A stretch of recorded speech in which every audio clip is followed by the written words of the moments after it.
Kadalasan ngang hindi natin napagtutuunan ng pansin ang ating Gilas Women dahil siguro nakafocus din tayo sa ating men's basketball team. Ngunit sa video na ito ay pag-uusapan natin ang tatlong babaeng manlalaro ng Gilas Women na magiging mukha ng ating national team in the future dahil sa husay at galing ng mga to na pwede ngang makapasok sa WNBA dahil nagpapakitang gilas nga din sila sa Amerika. So unahin na nga natin mga boss itong si Naomi Panganiban.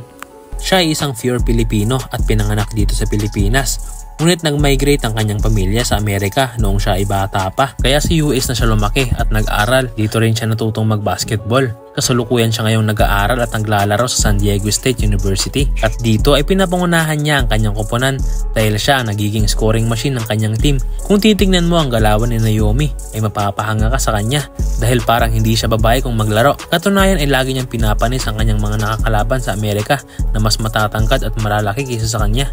Si Naomi ay may edad na 18 years old at may tangkad na 5'7". At siya ay may posisyong point guard. Maraming nagsasabing parang Kyrie Irving na babae ang galawan ni Naomi dahil napakagaling niya sa crossover at dribbling skills na meron siya.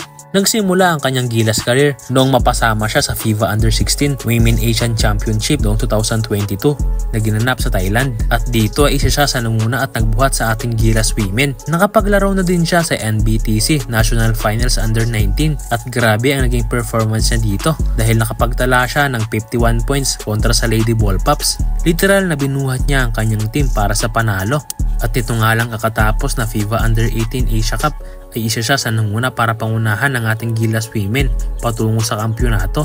Katunayan ay nakapagtala siya ng 25 points, 7 rebounds at 8 assists kontra sa bansang Lebanon, dahilan para makuha nila ang kampyonato. Maraming ang napapahanga itong si Naomi dahil sa kanyang mga pamatay na galawan. Ngunit hindi na nakapagtataka dahil iba talaga pag naglalaro sa Amerika ang isang player dahil ibang iba talaga dito ang ensayo at laruan. Masasabi kong maibubuga talaga ang ating Gilas Women sa ibang bansa kaya sana ay mas lalo pa silang lumakas. At isunod naman natin mga boss, si Gabby Ramos. Si Gabby Ramos ay pure Filipino at pinanganak dito sa Pilipinas noong April 6, 2007 at di rin nagtagal ay nag-migrate ang kanyang pamilya sa Amerika kaya dito siya unang natutong maglaro ng basketball. Kaya dito na rin siya nag-aaral at naglalaro at ngayon nga sa kanyang high school ay naglalaro siya sa kupunan ng Clovis East High School. Dito ay isa siya sa nagbubuhat sa kanyang kupunan at nakapag-average nga siya dito ng 30.7 points. Si Gabby ay may edad na 17 years old at may tangkad na 6 foot inches at may posisyong power forward at napapahanga ka sa galing at husay ng babaeng ito dahil masasabing iba talaga pag sa Amerika naglalaro dahil binubuhat lang naman niya ang Gilas Women at talagang napakalaking tulong ang nagagawa niya lalong lalo na sa pagbibigay niya ng presensya sa ilalim dahil siya ang naaasahan ng Gilas Women sa rebound at puntos mula sa ilalim dahil napakalakas nga ni Gabby at dinudumina niya ang laro at walang nakakapigil sa kanya. Katunayan ay nakapagtala si Gabby Ramos sa FIBA ng 29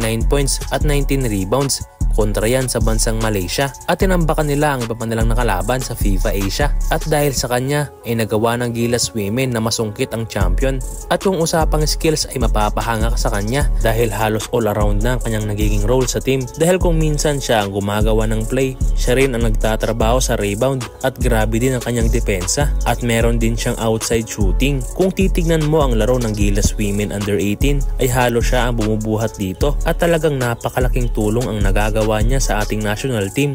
Ang kagandahan kay Gabby ay naglalaro siya sa Amerika kaya mas malaking posibilidad na makita natin siya sa mga susunod na taon na naglalaro na sa mas mataas na liga katulad ng WNBA. Katunayan ay maraming offer na sa kanyang university. Patunay na magaling talaga ang batang to. At ang huli mga boss ay ang bunso ng Gilas Women na si Stephanie Reyes. Si Stephanie ay anak ng dating PBA player na si J.R. Reyes kaya may lahing basketballista talaga ang batang to. Nag-aaral at naglalaro siya dito sa Pilipinas sa koponan ng DLSU Suvel. Dito nga ay siya ang nagiging superstar ng kanyang team dahil siya ang nagiging scoring machine ng kanyang koponan. Kung titignan mo ang laro ng batang to ay mapapahanga ka talaga sa kanyang ball handling na parang hindi babae kung mag-dribble. Sharp shooter din si Stephanie. Katunayan, karamihan ng puntos niya sa FIBA ay nanggaling sa 3-pointer shot at malaking tulong talaga ang naiambag na Stephanie Stephanie sa Gilas. Nito nga lang nakaraang laban nila ay isa siya sa tumulong para tambakan ng husto ang bansang Maldives dahil nakapagtala si Stephanie ng 12 points, 1 rebounds at 1 assist na hindi na masama sa isang 13 years old na napasama sa under 18 na liga. Sa ngayon, ang pamilya ni Stephanie ay titira na sa Amerika kaya sa US na rin siya mag-aaral at maglalaro.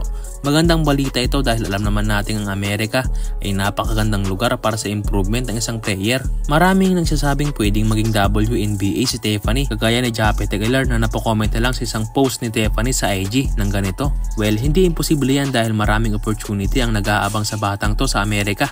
Kaya abangan natin mga boss ang kanyang magiging karera sa Amerika.